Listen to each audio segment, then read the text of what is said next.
Olá pessoal, tudo bem com vocês? Bom, para quem não me conhece, meu nome é Mariana e hoje nós faremos a leitura comentada do Informativo de Jurisprudência número 757 do Superior Tribunal de Justiça, o STJ, no material comentado pelo professor Márcio Cavalcante, do site Dizer o Direito. Bom, pessoal, como eu comentei no último informativo, nós vamos fazer a leitura um pouquinho diferente também nesse informativo e nos daqui para frente. Vou ler só o tópico, a parte de cima, dos informativos com menor incidência ou menor relevância, né? Ao menos em tese, vamos dizer assim. E ler aí ele inteiro nos informativos com maior relevância. Tá ok? Então vamos começar aqui com o direito constitucional. Tribunal de Contas. Determinado conselheiro foi afastado do cargo sem decisão judicial transitada em julgado. Foi nomeada outra pessoa em seu lugar. O conselheiro conseguiu anular o afastamento. Ele não poderá ser reintegrado porque já tem outro conselheiro, devendo ficar em disponibilidade. Direito administrativo. Temas diversos. Decisão liminar que determina a antecipação da conclusão do curso de medicina com base na Lei nº 14.040 de 2020, não possui relação com a concessão do serviço público de educação e, portanto, não está sujeita à suspensão de liminar. Temas diversos. Enfiteuse. O fato gerador do laudêmio é o registro do imóvel em cartório de registro de imóveis, que é o momento em que ocorre a transferência do domínio útil do aludido direito real.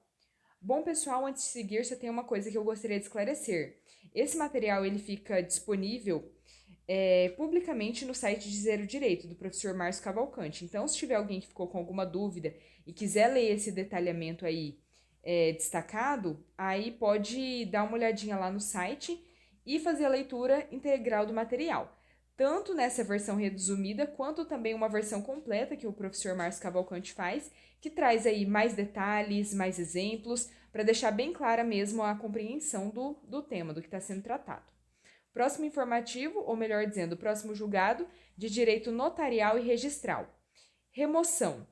Candidatos que ingressaram nas atividades registrais e notariais em concurso de natureza específica, registro de imóveis e registros públicos, podem concorrer na remoção a vagas de serventias mistas, registro de imóveis e especiais. Bom, pessoal, esse julgado ele é bastante importante, principalmente para quem quer concurso na área dos cartórios, tá ok? Então, para sua vida prática pode ser bem importante. Direito Civil, fiança. Súmula 656 do STJ. É válida a cláusula de prorrogação automática de fiança na renovação do contrato principal. A exoneração do fiador depende da notificação prevista no artigo 835 do Código Civil. Bom, pessoal, eu tô com o Código Civil aberto aqui, então eu vou ler esse artigo 835 só para situar aí quem tá ouvindo nesse estudo, tá ok? Então diz assim esse artigo: o fiador poderá exonerar-se da fiança que tiver assinado sem limitação de tempo, sempre que lhe convier, ficando obrigado por todos os efeitos da fiança durante 60 dias após a notificação do credor. Então, o que está dizendo aqui essa súmula? Que é válida a cláusula de prorrogação automática de fiança na renovação do contrato principal. E a exoneração do fiador depende da notificação, ou seja, essa notificação aí que nós vimos no artigo, né? Prevista nesse artigo 835 do Código Civil. Tá ok? Então, né, no caso da fiança ter sido estipulada sem limitação de tempo, o fiador pode se exonerar notificando o afiançado. Contudo, ele permanece obrigado pelos efeitos da fiança por mais 60 dias depois dessa notificação. Então, seguindo aqui com o próximo julgado sobre alimentos. O inadimplemento dos alimentos compensatórios não autoriza a prisão civil por dívida. Importante: o inadimplemento de alimentos compensatórios destinados à manutenção do padrão de vida do ex-cônjuge em razão da ruptura da sociedade conjugal não justifica a execução pelo rito da prisão, dada a natureza indenizatória e não propriamente alimentar. Muito interessante esse julgado, muito útil aí, até para a vida prática de quem está advogando, né? E de outras pessoas também como cidadãos. União estável, súmula 655 do STJ.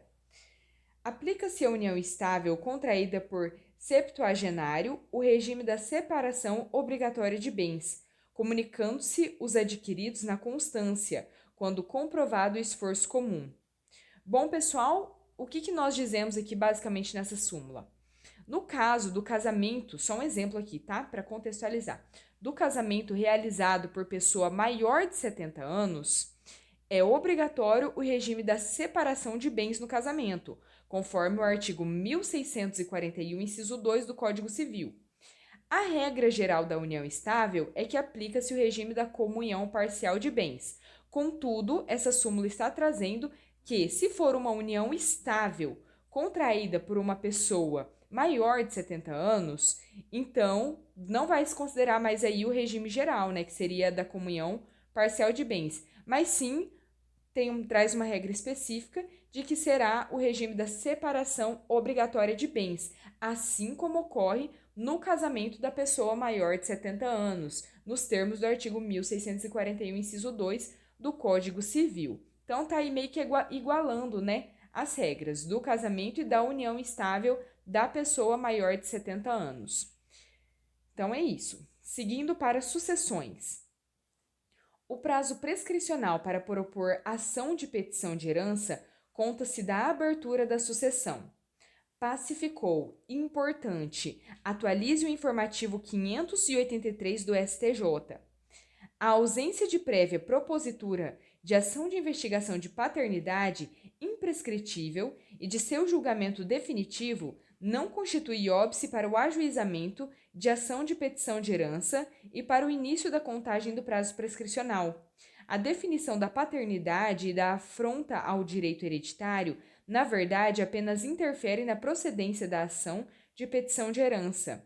O termo inicial do prazo prescricional da pretensão de petição de herança conta-se da abertura da sucessão, ou, em se tratando de herdeiro absolutamente incapaz, da data em que completa 16 anos, momento em que, em ambas as hipóteses, nasce para o herdeiro, ainda que não legalmente reconhecido, o direito de reivindicar os seus direitos sucessórios, a accionata.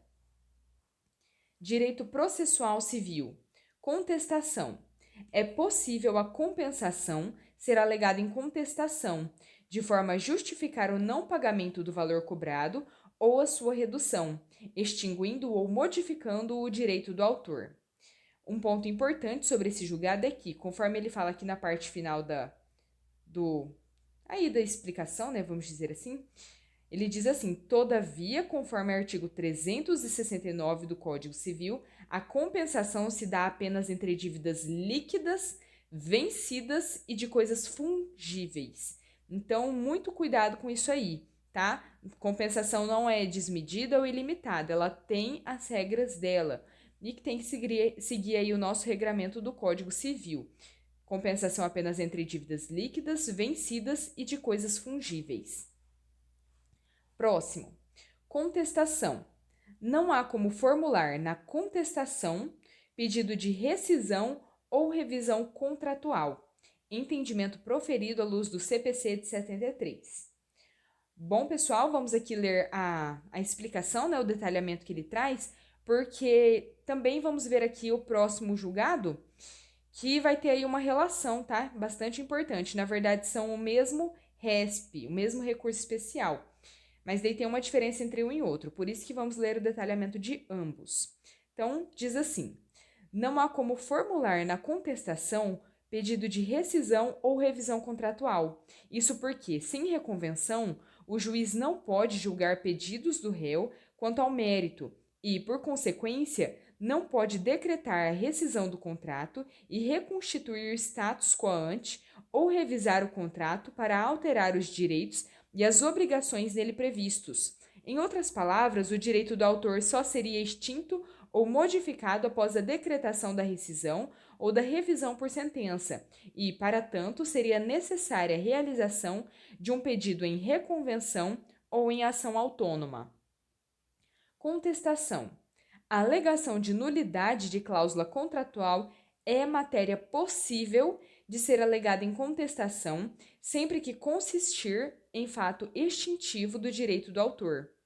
Se a pretensão de cobrança deduzida da inicial é fundada em cláusula contratual, a alegação de nulidade dessa cláusula ou da própria cobrança pode ser manejada em contestação, por caracterizar fato extintivo do direito do autor. Bom, pessoal, por que realizamos aqui a leitura dos dois? Porque como são do mesmo RESP, vemos aqui uma peculiaridade em um e outra em outro, tá? Então aqui, em sede de contestação, não se pode formular pedido de rescisão ou revisão contratual, entendeu? Porém, contudo, entretanto e todavia, é possível que uma nulidade de cláusula contratual seja alegada se isso consistir apenas em um fato extintivo do direito do autor. Porque se entende que a rescisão ou a revisão contratual, ela precisaria de uma reconvenção, por também, poder aí gerar outros efeitos, além da só extinção do direito do autor. Mas no caso da cláusula contratual, se for esse o caso, de ser um pedido simples aí que só vai gerar um fato extintivo do direito do autor, pode sim daí ser realizada só por meio da contestação, sem precisar de reconvenção. Isso foi o mesmo caso no RESP 2.288 de Minas Gerais. Então, se atente aí para essa diferença, porque isso aí pode cair em prova e também na sua vida prática, dependendo de qual profissão você exerce, se você é do direito ou como que tá aí, pode ser muito útil também. Uma diferença bem importante e bem fácil aí da gente misturar as coisas, né? Então, próximo julgado sobre cumprimento de sentença. O parágrafo 11 do artigo 525 do Código de Processo Civil é uma faculdade do devedor. Isso significa que ele pode decidir não apresentar essa petição ao juízo e optar por interpor diretamente agravo de instrumento contra a decisão que o prejudicou. Na fase de cumprimento de sentença, não há óbice a interposição direta do recurso de agravo de instrumento contra a decisão que determina a penhora de bens sem a prévia utilização do procedimento de impugnação previsto no 525, parágrafo 11 do Código de Processo Civil. O que diz esse artigo 525, parágrafo 11? Que se já passou o prazo da impugnação e é realizado aí algum outro ato, por exemplo, uma outra penhora, alguma outra coisa assim, o devedor ele pode realizar a impugnação por meio de uma petição simples nos autos, que daí já vai ser direcionada aí ao juiz, não precisa ser aquela impugnação apartada e tudo mais. Mas o que esse julgado diz? Que isso é uma faculdade do devedor. Se ele, ao invés de fazer essa impugnação por meio de petição simples nos autos, ele preferir fazer um agravo de instrumento, contra a decisão que o prejudicou aqui no caso, ele pode, é uma faculdade dele, tá bom? Não tem nenhuma nulidade, nenhum prejuízo, nada nesse sentido. Esse agravo vai ser válido e pode ser tramitado pelas vias normais, vamos dizer assim. Então, próximo, sobre direito processual penal. Acordo de não persecução penal. A competência para execução do acordo de não persecução penal é do juízo que o homologou. Importante: em se tratando de cumprimento das condições impostas em acordo de não persecução penal, a competência para sua execução é do juízo que o homologou, o qual poderá deprecar a fiscalização do cumprimento do ajuste e a prática de atos processuais para o atual domicílio do apenado. Caso concreto: João cometeu um crime federal em São Paulo. Ele celebrou o acordo de não persecução penal com o Ministério Público Federal em São Paulo. O acordo foi homologado pelo juízo da Primeira Vara Federal Criminal da Subseção Judiciária de São Paulo. Ocorre que João atualmente mora em Cuiabá, no Mato Grosso. A competência para executar o acordo de não persecução penal é do Juízo Federal de São Paulo, podendo, contudo, deprecar a fiscalização do cumprimento para o Juízo Federal de Cuiabá. Bom, pessoal, por que esse julgado ele é relevante e ele é importante? Porque no caso de uma sentença penal condenatória, a execução penal ela pode ser realizada em outro juízo, a depender aí do domicílio do réu e de vários outros fatores. Só que aqui no caso do acordo de não persecução penal não é assim, né? Ele vai ser executado pelo próprio juiz que o homologou, né? Então, no caso do réu, né, tá morando em outra cidade, outra comarca e tudo mais, o que pode ser deprecado é a fiscalização de uma ou outra condição, né? Exemplo, um comparecimento presencial em juízo, coisas nesse sentido, mas não a execução inteira, como é feita ao fim do processo de conhecimento e no início de um processo de execução penal, de uma sentença penal condenatória. Então, próximo julgado sobre procedimentos. Havendo requerimento próprio neste sentido, a intimação efetivada por meio eletrônico do Ministério Público não viola sua prerrogativa de ser pessoalmente intimado. Então, vamos ler aqui só para deixar bem claro o que diz esse julgado. Caso adaptado, o Ministério Público Estadual interpôs recurso especial. Ele foi incluído a requerimento próprio no portal de intimação do STJ em 19 de junho de 2020. O RESP foi julgado e o MP foi intimado de forma eletrônica do acórdão proferido em 24 de fevereiro de 2022. Apesar da intimação eletrônica, o Ministério Público deixou transcorrer o prazo sem manifestação. Depois disso, ergueu nulidade por ofensa prerrogativa de intimação pessoal e violação ao que o STJ decidiu no tema 959.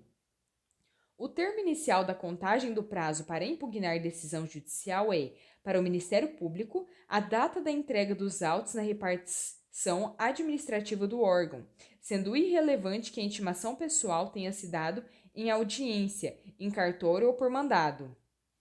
O STJ não concordou. Isso porque a tese fixada no tema 959 não foi construída sob a perspectiva das intimações realizadas nos processos eletrônicos, conforme os regramentos do artigo 5º, parágrafos 1º e 3º da Lei nº 11.419 de 2006. Então, interessante esse julgado aí. Prisão. Na análise do cabimento da prisão preventiva de pessoas em situação de rua, além dos requisitos previstos no Código de Processo Penal, o magistrado deve observar as recomendações da Resolução do CNJ número 425 de 2021.